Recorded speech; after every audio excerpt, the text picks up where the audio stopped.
Okay, let's go for a walk. So, who do I have today? Hmm? Who do I have today? Uh, Natalie. Could you explain me a little bit about yourself? Uh, well, um, my name is Natalie. I'm originally from Ukraine. I've been living in the United States for about 15 years. Uh-huh. Uh, well, like every person, I don't know how to say that. You're gonna cut it off, right? No worries. No, it's I'm about just, no car. I'm just kidding. Sounds good. Uh, well, I don't know. Ask questions and I'll answer. Because I don't think that a job quite defines me. So it's very interesting when people say, "Oh, I do this and this for work." I was like, I don't know. I'm just Natalie living here at the moment. Um, So, when were you born and how was your childhood and how did you end up in the US? uh, well, I was born on the western part of Ukraine. It's one of the It's close to Carpathian Mountains, almost on the border with Romania, like with the Western Europe. I wouldn't say in Ukraine we could say like it's a smaller region, but I guess it's a pretty big city. It's not the biggest one; it's pretty big. Um, my childhood, that's interesting. That's a long story. My childhood was at the time I thought it was happy. I mean, you just don't know the difference. It was after the Soviet Union fell apart and a lot of people were struggling with jobs and providing the access to a lot of things were very limited. But now I appreciate that I grew up in that environment because I spent a lot of time outside playing. I did not have a computer or a phone, so like you just play with your friends outside and you explore the world and eat like green fruits from the trees and climbing trees and running around and burn stuff and jump off the roofs and well Yes. probably because also I had the older brother and that was an influence. He had to watch me when my parents were working two jobs. So yeah, he was bringing me on all the adventures with him. So that was interesting growing up in Ukraine at that time. Wow. That's like a short. I tried to put like everything in a very short No, don't story, worry. but It's a little, it's we take a relaxed, nice walk. So, okay, cool. Well, so you have a brother, and how did you end up in the USA? um, well, uh, the thing is, I always want to be a dancer. I when I was a little kid, I was dancing for like 12, almost 12 years, and I had a dream to be a dancer. But at that time in Ukraine, it wasn't considered being a profession. So like every single parent you to get an education and to be a lawyer or a doctor or whatever else. Right. So I had to go to university and I got a degree in economics, which is I never want to do that ever. So yeah, I have like a master degree in economics and I haven't worked in one day and in the office doing what my parents wanted me to do. So after I graduated, I didn't know what to do with myself because the diploma that I had, I was like, I don't have a calling for it. So I was like 21, I think, and I was like looking what I wanted to do, and I went to visit my brother in Kiev. He lived in Kiev at that time, and one of my friends invited me to go for on a casting call. For I like never want to be an actor, but actress. And he's like, oh, just like as a company, let's go and do that. And I was like, all right, fine. And I was very awkward in front of the camera. I was like, they're never gonna call me. Well, they did, but for a big movie, Um, in just like because they needed like 200 extras and they didn't really care who's an extra Right. in the movie. So I decided to, you know, just to go and like, I was like, I didn't have a job at that time, didn't know what to do with myself. Be like, yeah, I mean, it is what it is. I'm here. Why not? And I did not really like it because you feel, it's just an interesting feeling when you like nobody kind of like there's no like definitions. It's just a bunch of people in the background walking around back and forth. I was like, that's not what I wanted to do. But eventually they asked me to be a stand-in, like lighting the for the actors, and I was like, whoa, that's kind of fun. I mean, I was really excited about everything that was happening on film set at that time. And eventually I asked them if I can be a stand-in every day. They're like, well, that's not a lot of money, but I was like, well, I don't have a job right now, and they feed you, which is great, and you get a little cash. And I was coming there like every day until the crew was looking for a translator. And my friend, it's a long story. No do you worries. want to hear the whole thing? I would love to hear. We have a time. Don't worry. Take your pace. Yeah. So my friend, photographer on set, she came to me and be like, you should just ask them. They're looking for a translator for a foreign crew, camera crew. And I was like, it's like, I don't know anyone who's gonna hire me. It's just like, I'm just this girl that doesn't even have an idea about like film set and stuff. And you're like, well, you know English, and you also like, you have a good work ethic. Why wouldn't you try it? And I was like, oh, okay, well. So she literally grabbed my hand and took me to the production office. I got into production office, asked them, and they're like, well, we already hired someone. I was like, well, okay. So walked aside, went back to my regular job, be a stand-in. And the funny thing, what happened, they went on location and it was raining, it was dirty and muddy and cold. And the girl that they hired, she just quit in the middle of the first day on location. She just left. She's like, I'm not gonna work for this money. So they called me like super late that day and then like, do you still wanna do this job? And I was like, when? They're like, well, tomorrow. It was like 8 p.m. And they like, tomorrow at like, I don't know, it was like 6 a.m. or whatever. And I was like, oh my gosh, I was so scared. And what I was supposed to do. And I'd never forget when they said, well, everything's gonna be great. Like, you have to do everything like everyone's happy. I was like, what? Like, that's a really vague definition of my job responsibilities. Right. But because I kind of like just took the what is it called? The opportunity, I'll be like, oh, okay, whatever.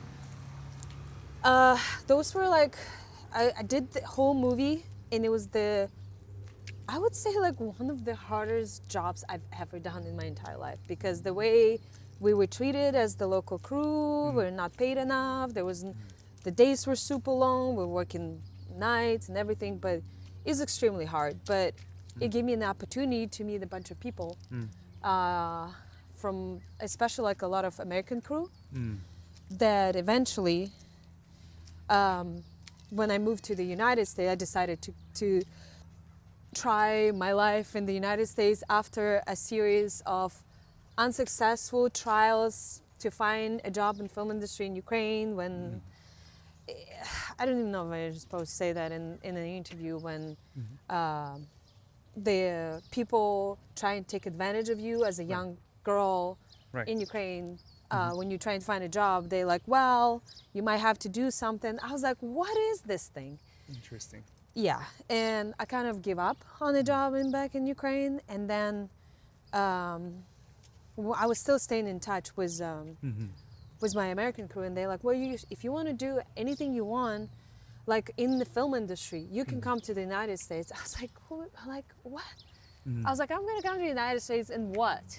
And they're like, but you can try. And I was like, there's certain things in my life that happened that led for me to kind of pack my bag and be like, whatever. I'm like, I don't know what to do. Things are not great here. Pack my bag. And I was like, well, I'm just going to try.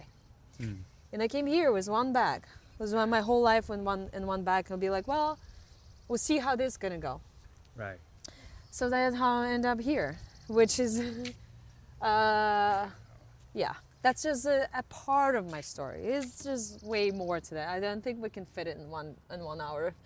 Somehow, but somehow, like when you tried extra, you liked being surrounding film industry. What was the like kind of goal, like towards, like you were saying, other jobs, economy, or however didn't fit you? What's made you stay around the industry? The film? Yeah. Well, when you're young and you like on the film set and how everything works on film, it's just like everything is changing. You're always on new location. You meet so many amazing creative people, and well, like I don't have like my family. I don't have anyone like to be an artist or being creative. Like my dad was an engineer. My brother is an engineer. My grandfather is an engineer. My uncle is doctor. It's like everyone is like doing some like serious jobs, Right. And that's like Natalie is like creative out of nowhere. But I was a dancer, so you know it's like I like to paint and music and everything. But I didn't have anyone to like culture that in me. You know, it's like just cultivate it in me. So when I found it, I was like, this is so amazing. Like, I don't know, just the dynamic on film set just felt like there's something I wanted to do.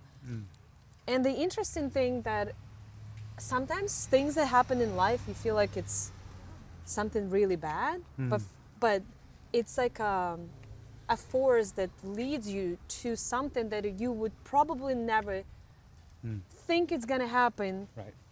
but you have to say yes to the opportunities. Right. Because you like, for me, when from the city I was born in to come to the United States by myself, it's just like if I wouldn't say yes to it, because I was scared.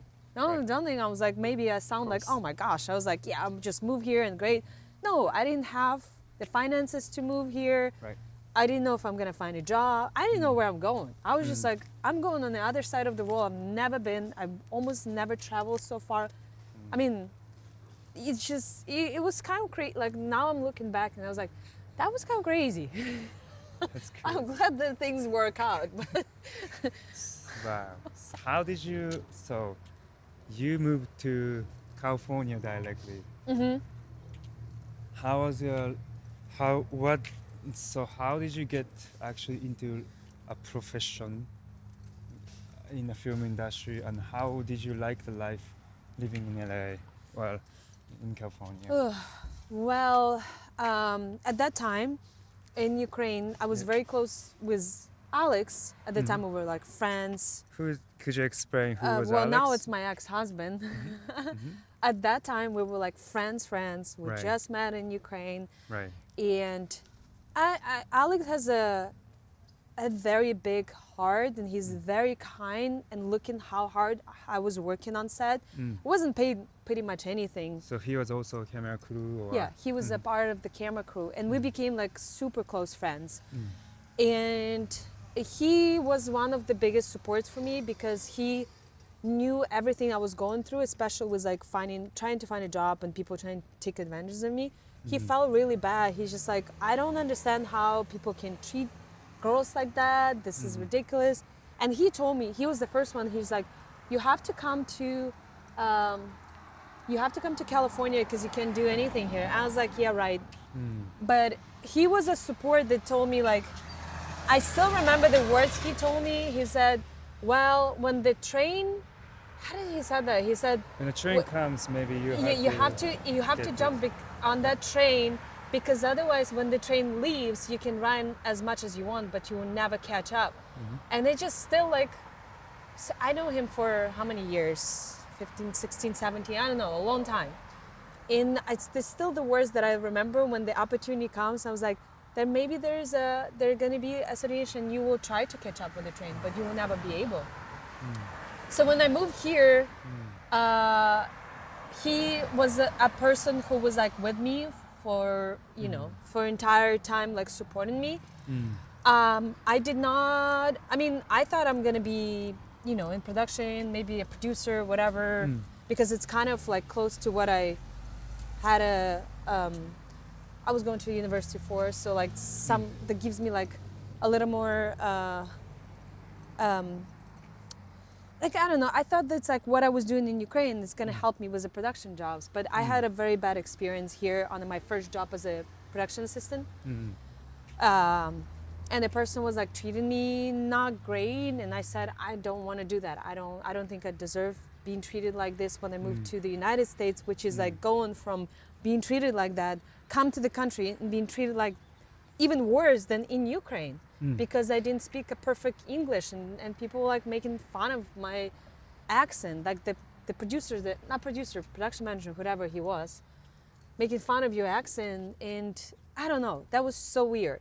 And then Alex told me, because he was working in the camera department, and he said, you can come to the prep with me and kind of see how the camera works, and maybe you like it. And I was like, I don't know, we'll see. So I kind of, at that time, I accepted his offer, and I went to I think it was like still Caslo camera at that time. He was prepping the movie, and I was like that little kid, like running around. I'm not a kid, but like, like still pretty young. And I met all the camera crew, and I was just helping them for free. And I was just like, I thought I was like fascinated how the camera crew works.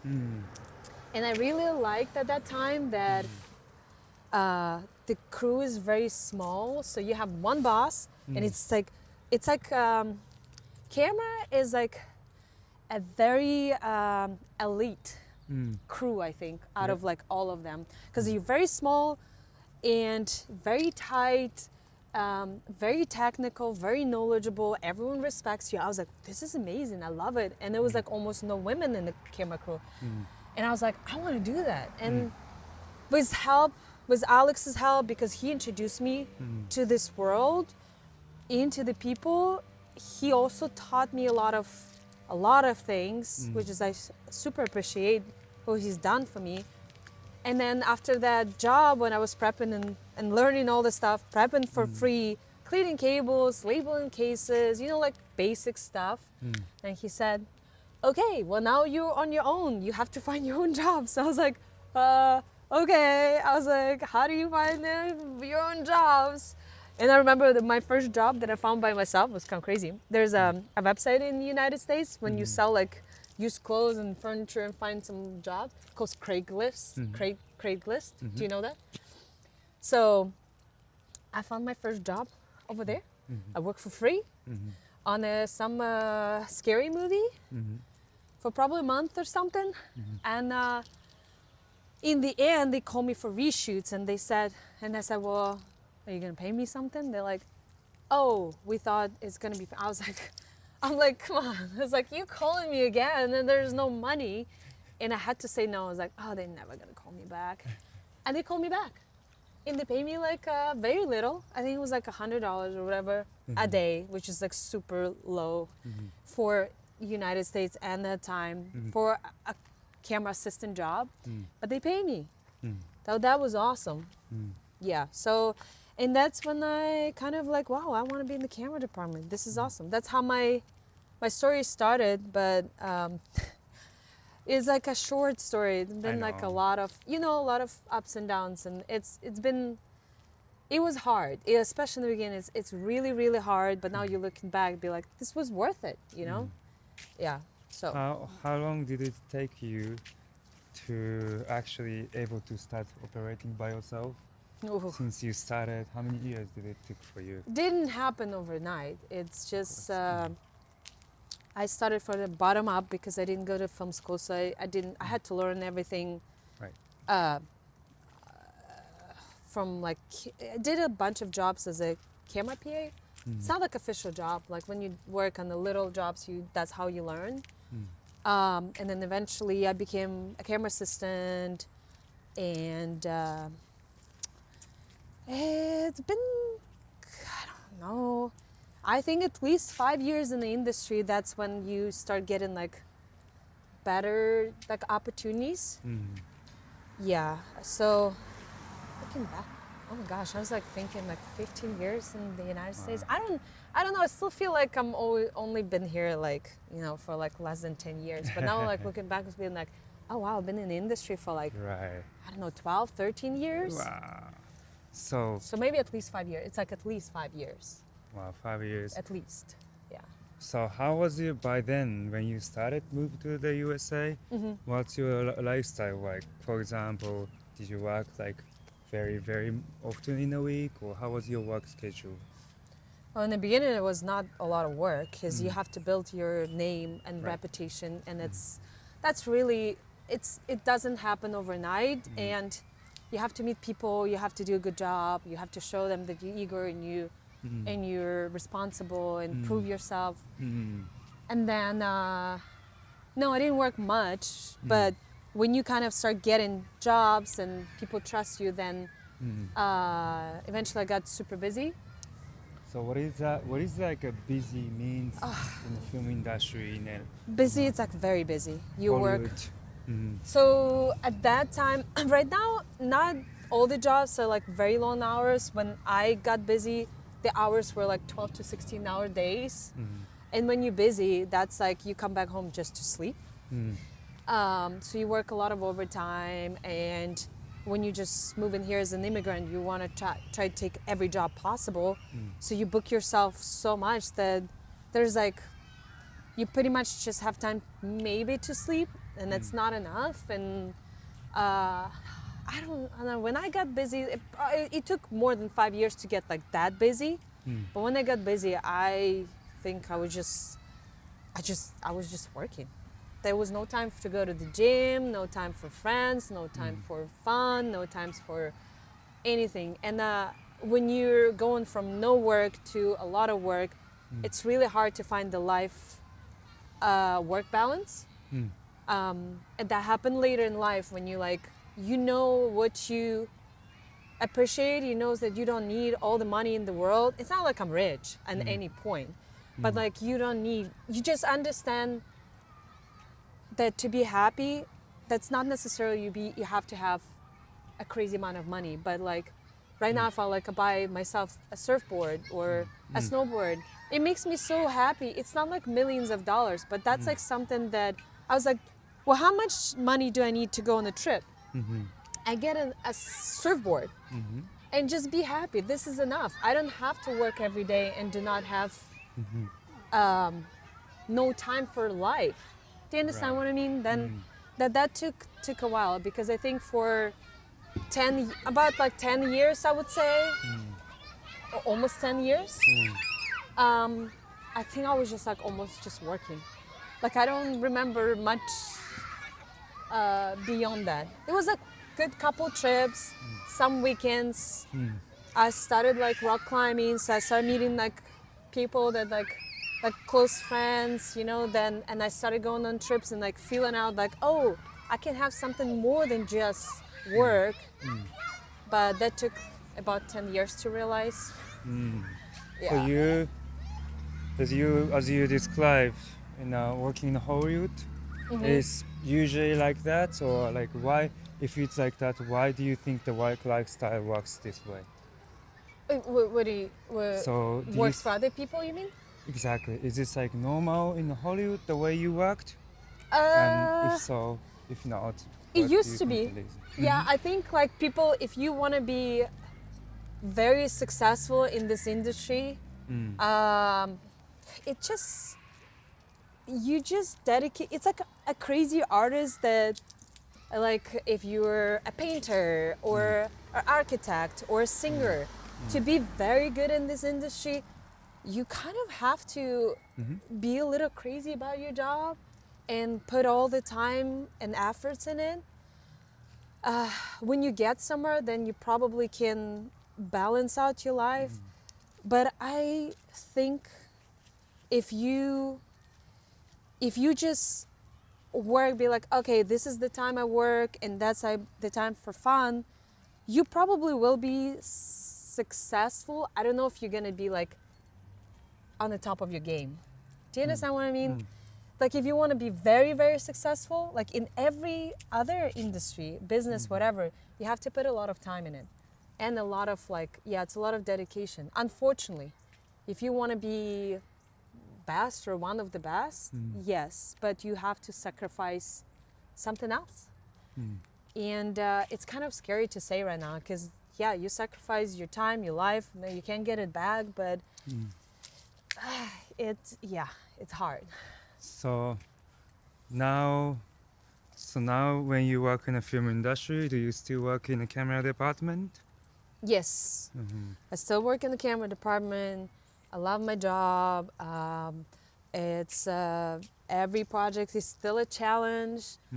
I work with a lot of men because it's still men-dominated field, and it's kind of cool to prove that you can be a woman and work and be the same, if not better, than some of the men, or be like the same level. And it's actually awesome to feel like that.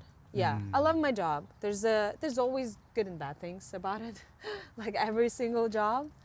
But yeah, that's I love being challenged. It's super cool. So how many? Wait. So could you tell me again that when were you born and a little bit of like kind of like summarize your timeline. So since you were born, you moved. When were you born again? 1987. 1987, and you moved to the USA around 2000. 2021. Oh no, what's hold on. 2011. Jeez, 2011. I'm still No worries. it's a lot 2011. of 2011. So like 24 years old. Is it? 2011. Oh Were yeah, you- yeah, yeah. Oh yeah, I was 23 and I would 23, turn 24 in November that year. Right. Yeah. And so around 29, you started working by yourself after 5 years. When was like you said, after 5, it took you like a couple years to become independently, you can say that at No. work? When No, was the not first? I mean, I've been working since I probably like 3 years after I moved. I was having jobs. It was just like small jobs here and there. But then closer to like my late 20s, that's what I started like, I don't remember the timeline, honestly. I don't even remember when I got like my first movie and No stuff. But I started working in commercials first because it's like, it's smaller job. I mean, not necessarily smaller jobs. It's just easier because for movies you have to get a lot of experience and you have to know people. So I have to look. Honestly, I'm not prepared. I have to look at my IMDb worries. and see when my first movie was. So about how many movies have you shooted This is loud. since you moved to Hollywood? I mean a bunch. I'm do not don't really count them. I mean a lot.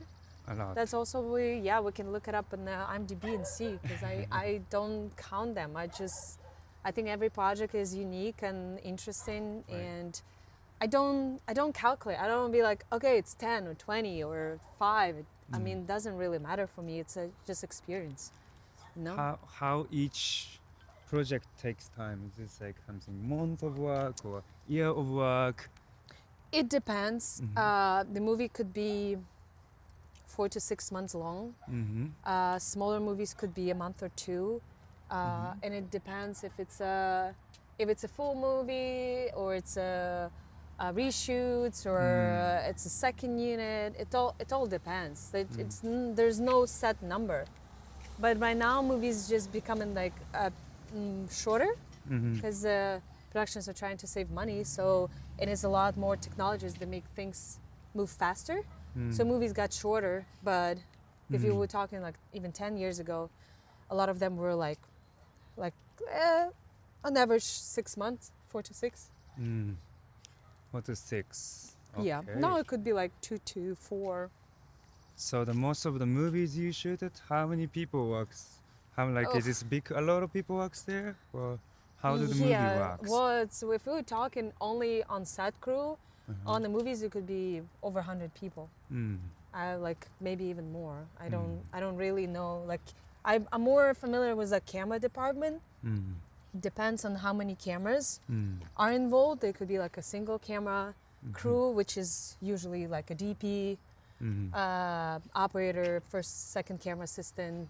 If it's a digital, then you have a DIT, loader, maybe utility.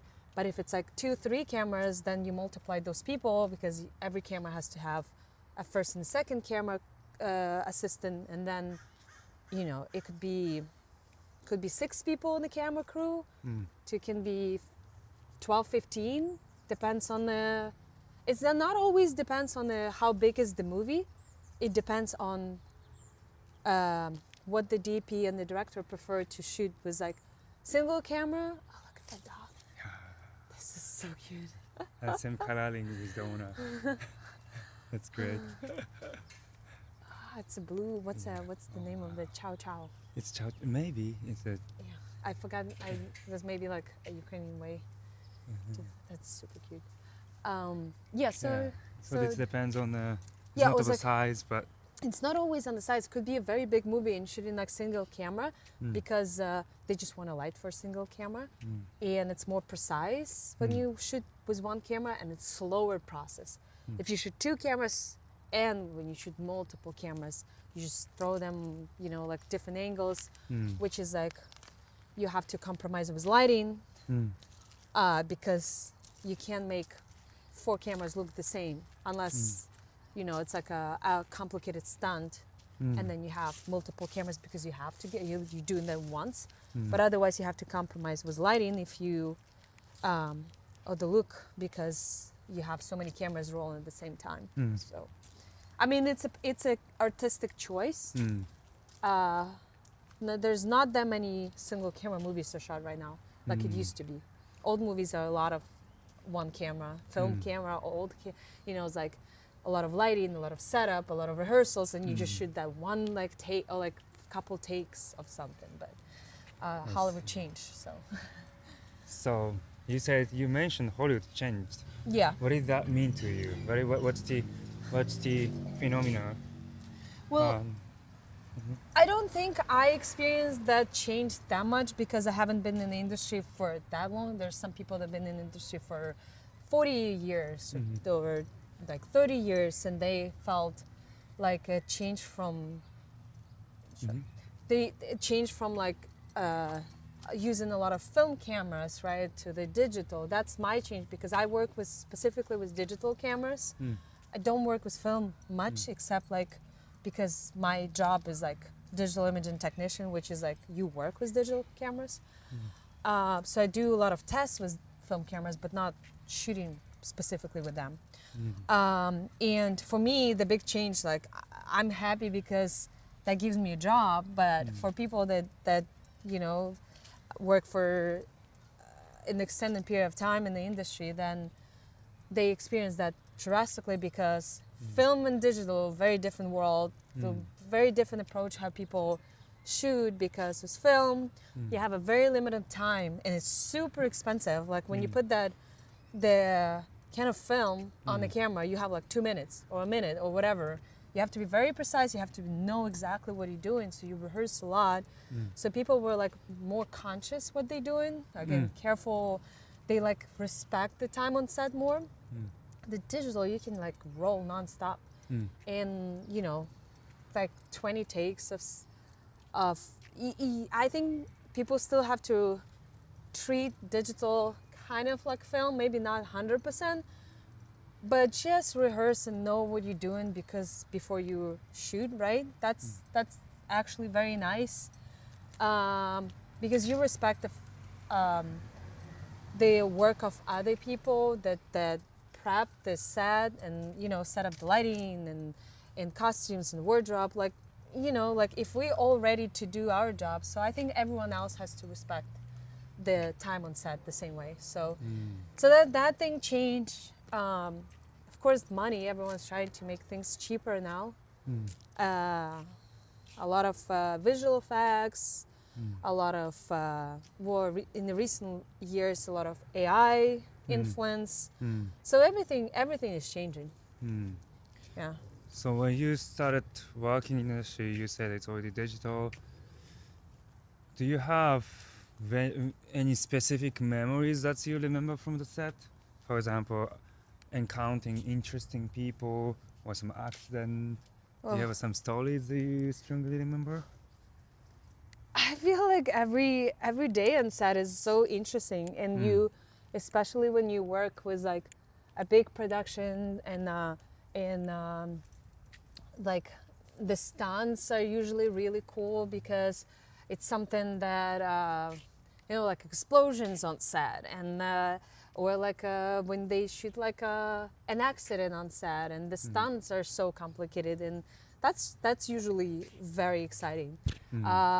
Being on the boat all day when you don't even step on the land all day and you're like on a, you're in the ocean or climbing the mountains with a backpack, and you build like a special rigs because you don't have like electricity, and you like carry your own batteries and little monitors and whatever else, and you run in behind the actors. That's like always, I love location jobs because like they're very difficult, don't get me wrong. They're super hard, but they like are usually very very exciting. Yeah. But like I've done some jobs on stage that were like the sets that they build here. Oh my gosh, that's just like, I don't like looking, it's so much work. Or like a LED volume stage when you have the whole background moving, so you don't even have to build anything. This is just also very amazing. I don't know, I think I'm just fascinated of like the whole Hollywood machine, like how we come, build something in a day, shoot, and leave. And be like, okay, well, it was this is really cool. It's cute. I know. So Did you met any famous director or actors and some interesting story with them? As much something you might possibly share. well, You don't I have to met mention names I met a anyway. lot of people on set. I can really mention that's names. something. Well, let's leave it to directors and actors to share things like that. We usually camera department's pretty like respectful of their privacy, and we talk to them, but not like yeah. So That's cool. So, how was your family? Like, did your family? How do you think your family was observing your challenge in life? well, it was really hard to it was really hard to move here by myself, and all my family is on the other side of the world. When you have to build your life from zero, it's really challenging and complicated. And but I really appreciate that my family supported me, which is like, it was like also really interesting that what happened, because my brother, we had like this meeting before I decided to move to the United States. And usually my brother would say like, oh, I don't like these friends that you're hanging out. I don't like you doing this. You should not do that. Maybe you should do that. He always had something to say. And I was like, all right, we had this meeting on the kitchen. I'll be like, well, this is what I'm thinking I'm doing. I'm going to try to move. And not like, I didn't know that I'm going to move to the United States. My thing was like to go and visit, spend a couple months. I went to college to, because I'm not going to be like sitting at home and like, so I went to college for, I think it's 2 semesters or something. And we had this meeting. I was like, I'm gonna go to college, and what do you think about all of this? I'm probably spend like a year or whatever in the United States. I don't know if I want to move. I've never been there. And my brother was like, yeah, you should try if you feel like you should. I was like, well, you have something to say? And he's like, no, I think you should try. And I was like, that's weird. He never says that. He always says something like, I don't know, maybe that's not a great idea. And I was like, okay, well, I guess my mom was just like, yeah. They were very supportive. They said if something happens, you just pack your bag and you move back. Like, why not? So that was very interesting that they supported me because in it was really pretty flowers. It's beautiful. Mm-hmm. And yeah, and but it was really hard because like I would see my mom like once a year. Mm. I'm very close with my family, and we talk like a couple times a week. Mm. But yeah, it was really hard to be so far away. Do you think is this being migrated to the USA Mm-hmm. from different places? Does it change by the time how you feel living outside of a country by getting older, or does it impact to you?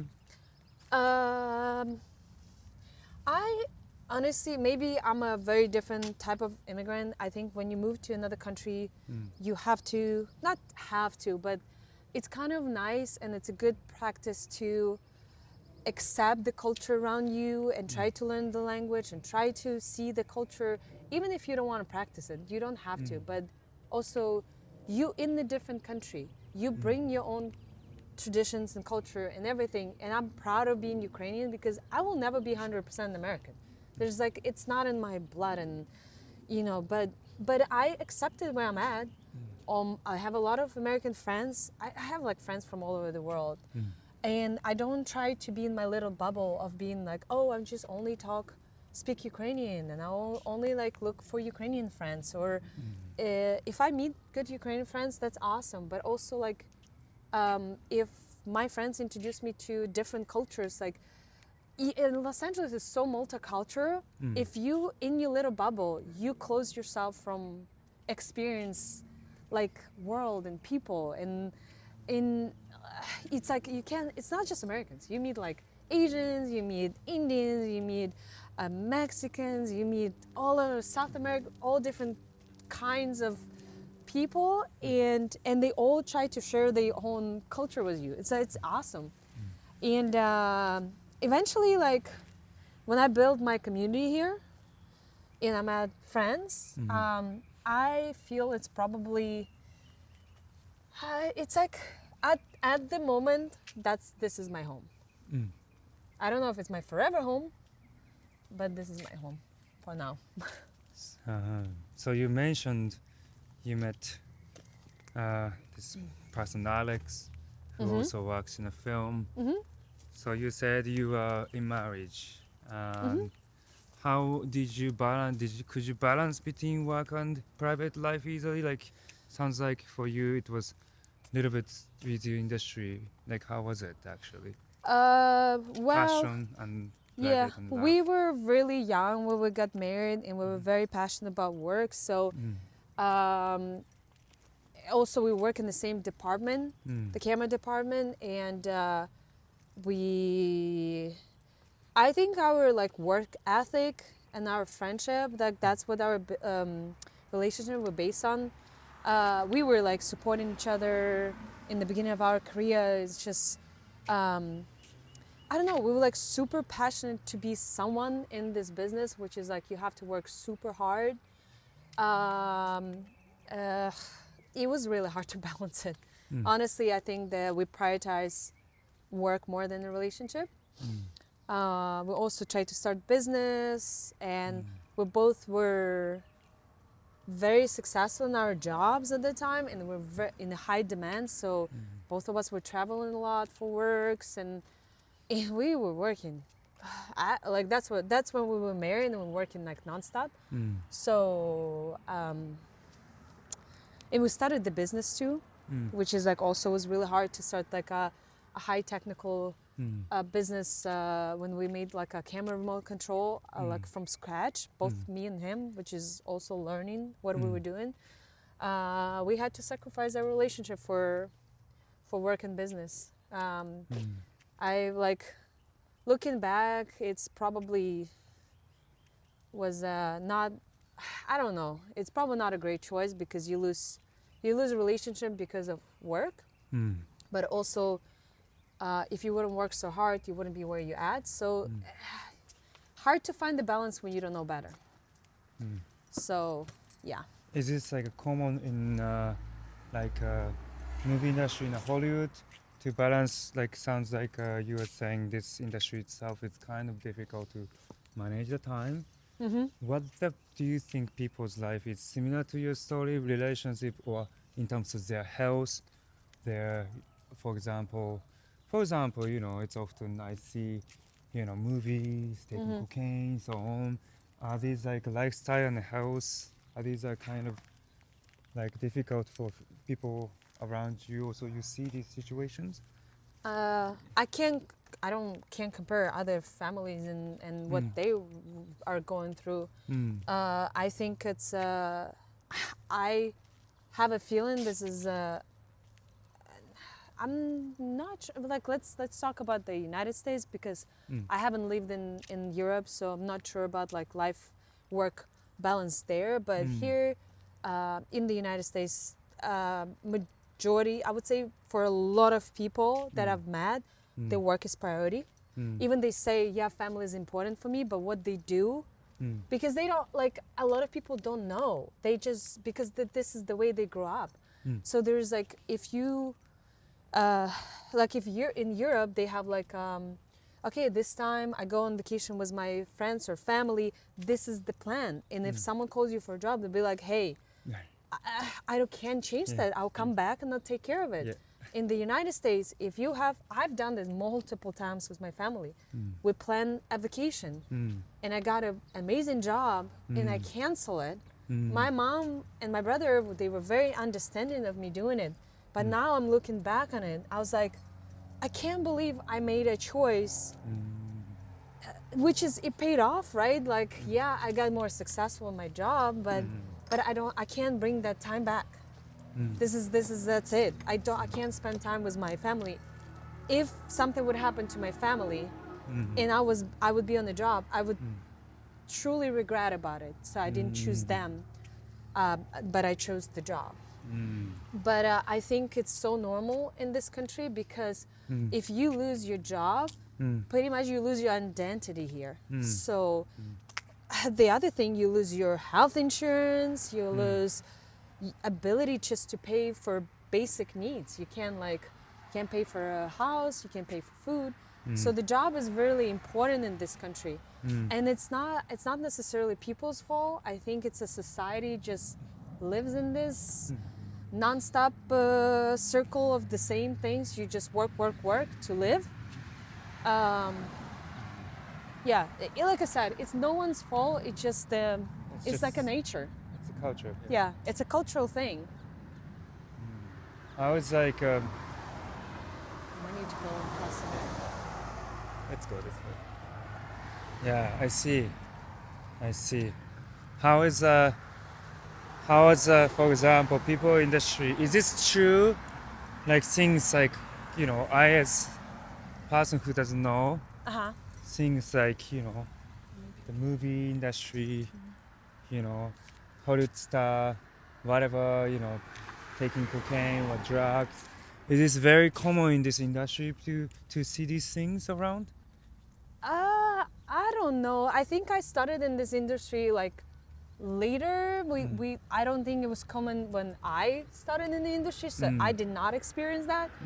I can't speak for other people, so yeah. Interesting. So, changed a little bit topics. Well, it's about more philosophical topics I'd like to ask you. So you've been,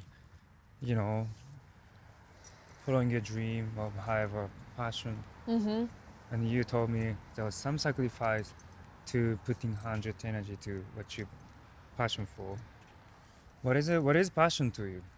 Means the word passion.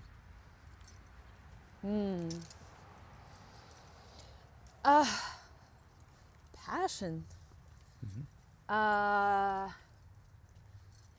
Well, it depends. Like passion, we're talking about like passion for life, passion in a relationship, passion for in a job. Is it a generic like of all of this, or what exactly we're talking about? Well, passion to job, let's say, creation. I mean, well, if we would even, that's just my personal opinion. I might be wrong. I just say Yeah, it's tell probably me just your opinion. follow Yeah. your heart. Follow your heart. Because I mean, a lot of people misunderstand that a lot in the recent years, because they're like, oh, follow your heart, and be like, oh, I'm just feel, I don't feel motivated and I don't want to do that. Yeah, you follow your heart, but you also have to put some hard work in it. Nothing's gonna come because you just, oh, I just don't want to do this, but I think I want to become an artist. But like, yeah, you follow your heart because you want to be, for example, a musician, but you still have to put hours into that. You don't perfect your skills if you just think that you want to be someone, right? You still have to put hard work to. It's like I don't know. It's just, it doesn't come overnight. You can't just sit and manifest something if you don't make moves towards your dream or following your heart. So it has to be a combination, I don't think anything can happen without putting efforts in something. Do you feel like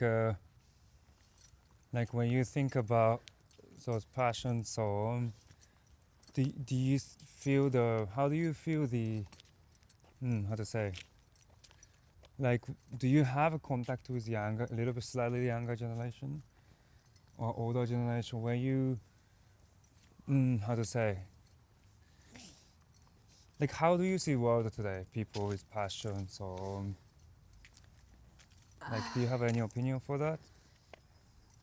I just think that a lot of people don't want to put hard work into something. They just expect that things supposed to come easy because you just, well, even like talented people, not always when you're talented you can be successful, because if you don't take care of your talent and you don't put, like I said before, hard work, if you don't combine your talent with the hard work, unfortunately, it's very rare. If you like talented but lazy, eventually what's going to happen? The person that may be less talented but super hard working, worked his or her skills to perfection, they're going to be more successful than the very talented people, which is, you see that a lot in people, unfortunately, or they don't appreciate what they got from like universe or God or whatever. They somehow just take it as granted more. So for the younger generation, I think two things that I have to say. It's when you have the opportunity, say yes. It's better to regret what you've done than what you just missed. And I'm not talking about like stupid things like, oh, let's go and like get drunk and jump off the cliff. I mean, like, just be a little smart about it. But the opportunities come to you and you're scared. There's always going to be fear. But also, like, just say yes, because maybe the whole universe is trying to guide you, so that you're not going on the right. Just look at the dog sitting on there. That's so funny. On the trampoline. Maybe the whole universe is trying to guide you somewhere. And the other thing, if you want something, I'm pretty sure in life it could happen. It might take longer time, but you also, like, just do one step at a time. It's not gonna happen overnight, and you probably have to put some efforts in it to make it happen. It's just, you can't just sit and manifest. It's just that the world doesn't work that way. So, according to what you're saying, how did you? So, for example, you also had to build everything by yourself from scratch. You learned how to be camera department. What kind of knowledge or practice you have to done? For example, if it's pianist, maybe you learn music history theory and practice piano. What was your thing? Well, for you to learn? Also very thankful to Alex that he told me that before, because he's like, I was learning things that I'm female, so who would just think and be like, he would tell me like, oh, learn how to solder, because if you can solder, you can fix things, you can fix electronics on set if something goes wrong. you have more skills, so you will be more valuable than the person that has exactly the same skills in the camera department. Then you learn how to make cables, learn how to do other things. Like, so it's a lot of technical skills. It's Around the electricity. electronics, but also that's not the most important thing. I think the most important thing in our industry, it's troubleshooting. Just to keep your brain sharp, that when things go, because you can learn, you can read books and you can be so knowledgeable. When the problem arises, something happens, the most important skill, how fast you can fix it. It doesn't matter how. There's no guidebook. Okay, this problem happened. Sometimes, of course, you have to read manuals and you have to read technical documentations and research and practice using a lot of softwares and have an experience working with different types of cameras, different types of equipment. But eventually, at a certain point, things gonna happen that no one can explain. You'll be like, I don't know, something happened. The most important skill, I think it's probably in a lot of different industries, not just this industry, how fast you can figure out what went wrong and how can you fix it, or how you can help to fix it. So, especially technical industries. When was I'm sure you've been in a lot of difficult situation.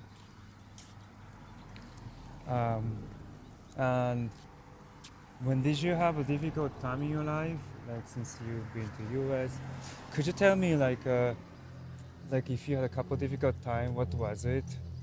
If you had, if it's, those things, for Yeah. example, you said you moved out. Also, also currently Ukraine is in a war as well, right?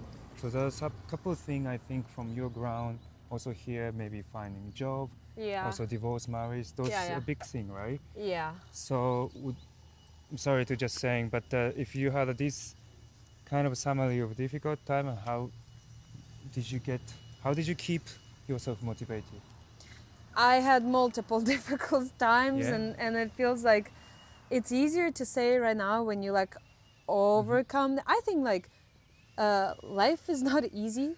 It's like it goes up and down all the time. Well, I have a very interesting brain, I think. I don't remember a lot of bad things, which is I'm kind of happy about it. That's good. But when the most difficult time in the United States, I mean, when I moved, yes, it was really hard. I did not know how to regulate myself when everything changed. I didn't have my family, friends. I couldn't speak the language freely. Like that was, the culture was different. That was super difficult. I did not know what to do with myself at that time. I was looking for solutions, where to go, who can help me. It was really, really hard. The second biggest thing is probably when I went through my divorce, when I realized I reevaluated my life and figure out what's important for me, and started to dig deep into myself and just want to follow my heart in my life and just do what makes me happy and what I like trying to find the purpose in my life. So that time I really remember I started to look for a soothing support in the nature. I realized that it's really complicated for me to deal with when I'm going through a hard time, being in a city, being in environment when people busy, everything's moving, a lot of noise, a lot of square shapes and electronics and cars. So I had to go in nature. And I used to rock climb, so I would go to the mountains. And the calmness and the stability of the mountains, when you feel it, it's like meditation for me. I could spend hours, days there, no access to my phone. It was amazing. And then eventually when I was going through divorce, I always want to try surfing. And that's when I took my first trip to Costa Rica. And I went surfing. And the first time I tried, I fell in love. I have a very spiritual relationship with the ocean, because I feel the ocean made me get out of my I wouldn't call it depression, but like I was pretty low in my life at that time. And after that, every time I felt overwhelmed or going through a hard time, I would just take my board. I don't even have to surf. I was just like, I just want to be in the water. And I think that helped me a lot. I still do that till this day. And I think like nature is like the best healer. So you'd advise, okay, what would you advise when somebody's in a very difficult situation? Would you advise to go to nature, or what would be your advice for people? I think we should go back to our roots, and I think the roots are not in the city. The roots are back in the nature, and you can find your own environment. It doesn't have to be the ocean. It has to be a body of the water. It could be a river. Could be mountains. Could be a desert. I just think that calmness that you can find, the calmness, the flow, the also the feeling that how small you are, and the feeling like people want to be in control all the time, you know, then you can be in control of something way bigger than you are. And then you learn how to let it go. You learn how to trust the something bigger in your life. And and also like grounding, like also like if you accept that and it's not just like you go in nature and be like, okay, let's just get some beers and like, you know, like blast some music. It teaches you to be with yourself, listen to yourself, and realize when you're in the ocean, you do realize if you fight it, you try to control it, good luck to you. You have to accept how small you are, and you have to accept you just you know, let the mother nature lead, you know, and heal you. This is like, I don't know how people, like a lot of people don't realize that. That's like the power that can definitely heal you for sure. How's I will ask you a couple more questions. We're done, but how is your job right now and the industry? I heard Hollywood were having the like you know, writers Strike. strikes and also, you know, YouTube, many things changed, right? Like you mentioned. Yeah. Does it impact to you or industry course. around? Of How is course. the industry look like today? Well, I'm trying not be very pessimistic and project on other people, but it's not great. Not great.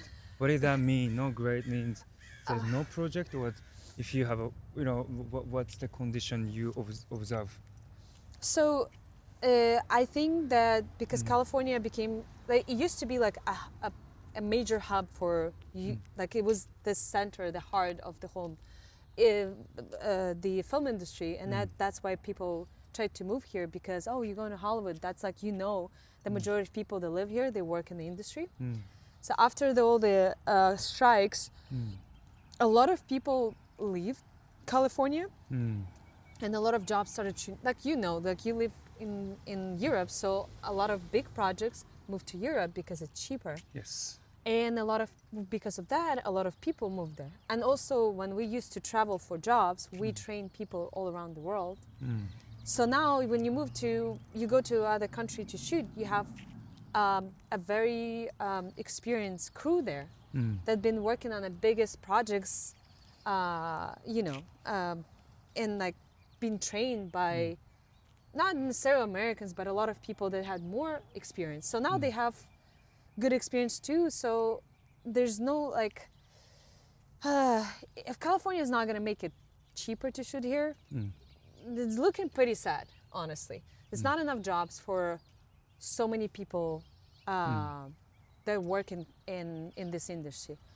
I would say like it's still like you can find any actor, any race, any experience here. The same about the crew. The crew is very experienced. The level of productions are super high, but unfortunately the amount of jobs that shot here, it's not enough at the moment. We all trying to be positive.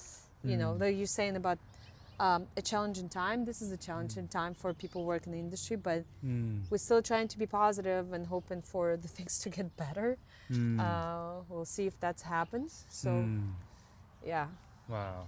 yeah, it's interesting in the What industry is- now. What's the impact for the people's life? I mean, obviously you don't get enough money, or how does insurance or things like this works? Are they suffering with these things as well? Just normal lives? Yeah, well, especially people that have families and have like mortgages and like they have to pay bills. It's complicated because as soon as you lose a job, you lose the health insurance. And if something happens, especially to support the whole family with kids, that's complicated. You can't pay for anything. I mean, I heard a lot of stories that a lot of people are suffering, and it's really sad, and it's impacting you because it's not like you just think about yourself. Oh, I have a job, I'm great, you know, I can pay for everything. But what about the society? What about people around you? If you heard stories that, you know, it just brings you down too, because you want people around you to succeed, you know, Right. and be happy and be Right. able to do what they love to do. So. Wow. So what do you mean you say that you lose insurance? What did that mean? Like if you lose Health job? insurance. So how does this things work in the film industry? Well, if you don't get enough days Mhm. that you work on set, then you losing your health insurance, and then you have to pay out of pocket, which is super expensive. And if you don't have a health insurance at all, if something happened to you, you have to go to the hospital. The bills are gonna be unbearable, very expensive. That's a tough one, actually. Wow. So yeah, you don't want to lose everything you have because you, God forbid, got in a car accident or something. So yeah, that's scary. Like how much job average around you they had in the past 1-2 years? Like was it like extremely less? Like people around you? Like- Yes, extreme, like a lot less.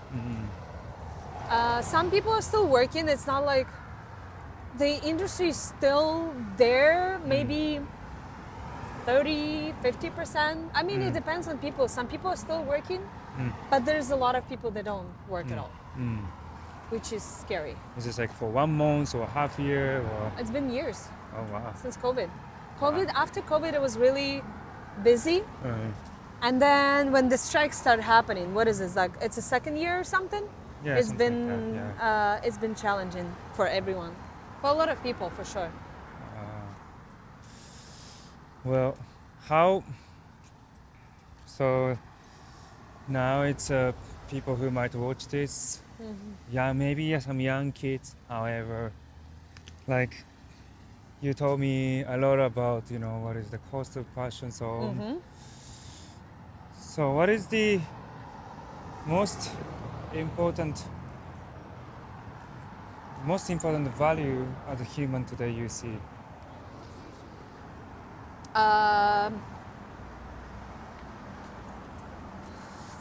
That's it's hard to choose one. You can have to choose one. Yeah.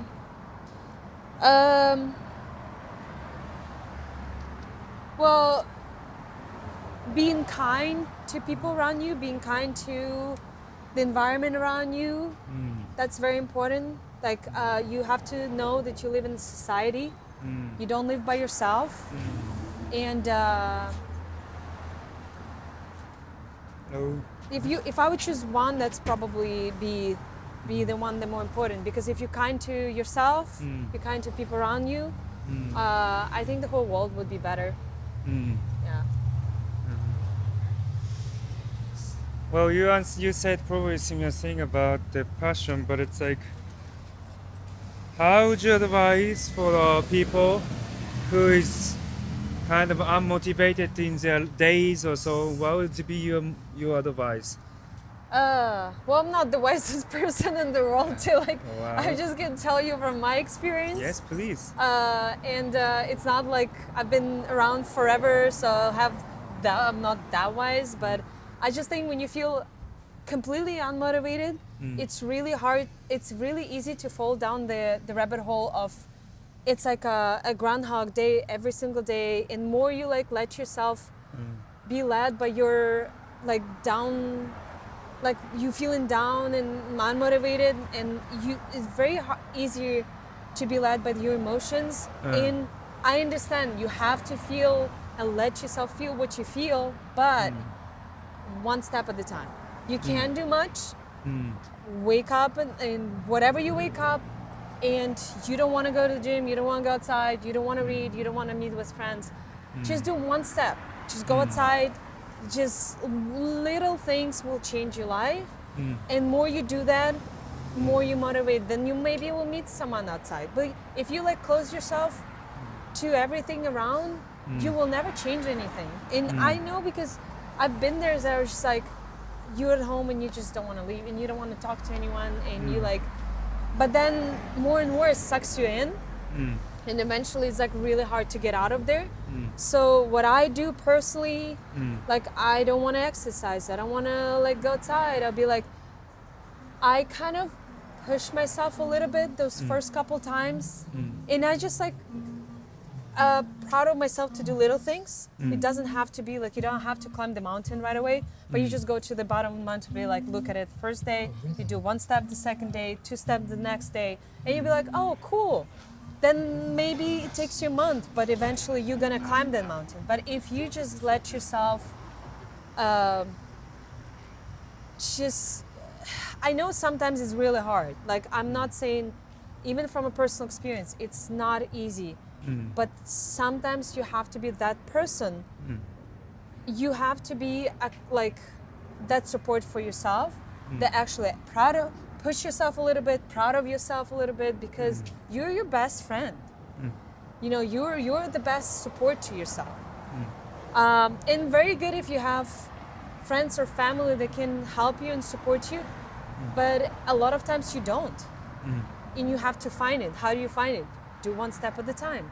You're gonna meet someone, or you're gonna find something that you're passionate about, or you're just gonna find a new hobby, or new love, or new friend, or new something. But one step, little steps make a big journey. Beautiful. Two last question. Okay, yay. Yay! What would you tell yourself right now that before you move to the USA? What I would say to If myself, you to meet- younger me?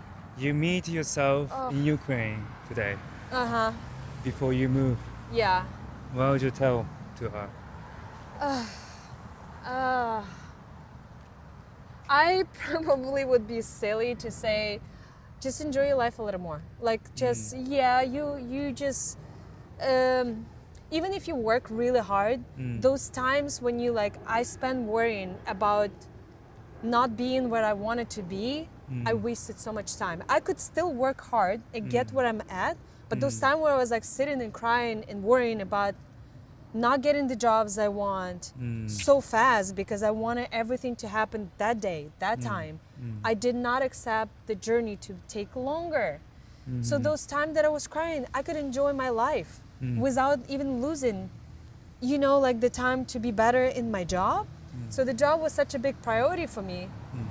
I couldn't focus on anything else. I had the tunnel vision of being like, when I did not work, I was worrying about work and trying to like, it's not even I was learning something at certain times. I was just worrying all the time. So Right. it's Why I'm not not working? why I'm not working. And I'm just like, it's just crazy because I could be like, spend more time in the nature. I could be spending time with my friends, or I could just invest time in my like hobbies that I wish I started snowboarding or surfing at that like way early in my life. But yeah, it's just everything takes time, and just embrace the journey. So, last word after this interview. Yeah. What's the last word for you to close this? I think I just said that I pretty much I think I just finished that with the good. I was just saying some words, and I think enjoy the journey, enjoy your life. It's you would eventually realize how short it is. So I agree. I agree. yeah, Well, Natalie, thank you very much for doing this interview. yeah, that was I will fun. close it. Yeah. Let's see the time. Oh yeah. How was it, 2 hours? It was, yeah, it's a good time to have a lunch.